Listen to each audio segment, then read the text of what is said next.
আসসালামু আলাইকুম এভরিওয়ান, আপনারা সবাই কেমন আছেন? আর আপনারা অবশ্যই বুঝতেই পারছেন যে আমি আজকে কি নিয়ে এই ভিডিওতে আলোচনা করব। অবশ্যই যদি আপনার সময় থাকে আমার কথাগুলো শুনে যান। আপনি যদি বাংলাদেশি হয়ে থাকেন বা আপনি যদি একজন বাংলাদেশি নাগরিক বা বাংলাদেশে বাস করেন, তাহলে আপনি জানেন যে বাংলাদেশের কি অবস্থা আর কি নিয়ে বেশি আলোচনা হচ্ছে।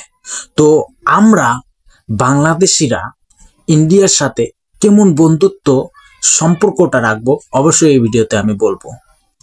তো দেখেন, বাংলাদেশ এবং ইন্ডিয়া আগে থেকে কিন্তু বন্ধুত্ব আচরণ ছিল, সেটা একজন দলের স্বার্থে। বাংলাদেশকে ভালোবাসতো না তারা, তারা জাস্ট একটা দলকে ভালোবাসে, এটাই আমরা সবাই এখন জানি। আমরা ইন্ডিয়ার সাথে এমন বন্ধুত্ব আচরণ রাখবো, আমি টাকা দিছি আমারে মাল দিবে।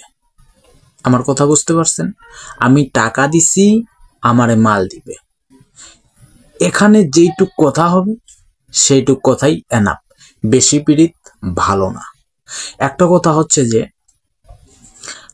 কোনো স্বার্থ নাই, আমাদের কোনো কিছু দিবে না, আমরা পাছা আগাই দিলাম করবেই, তো এই সুযোগটা আমরা দিব না। আমি আপনাকে টাকা দিব, আপনি মাল দিবেন, হিসাব ক্লোজ। এর বাইরে কোনো আচরণ বা কোনো কথা নেই। এই কথাগুলা বলতে গিয়েই, বেশি ভালোবাসা বেশি পীড়িত দেখাতে গিয়েই কিন্তু ওই দলটার জন্য বাংলাদেশের আজকে এই অবস্থা। আমার কথা বুঝতে পারছেন? তো ইন্ডিয়ার সাথে আমরা এইটুকু সম্পর্ক রাখবো, আলু লাগবে, পেঁয়াজ লাগবে, অন্যান্য জিনিস আমাদের লাগবে, টাকা নেবেন ভাই, জিনিস দেবেন। আমার কথা বুঝতে পারছেন? এর বাইরে কোনো কথা নেই। বিজনেস, শুধু বিজনেস নিয়ে কথা হবে, এর বাইরে কোনো কথা হবে না। এমন যদি আমরা করতে পারি, তাহলে তারা আমাদের সাথে কোনো কিছু করতে পারবে না, কোনো সুযোগও নিতে পারবে না।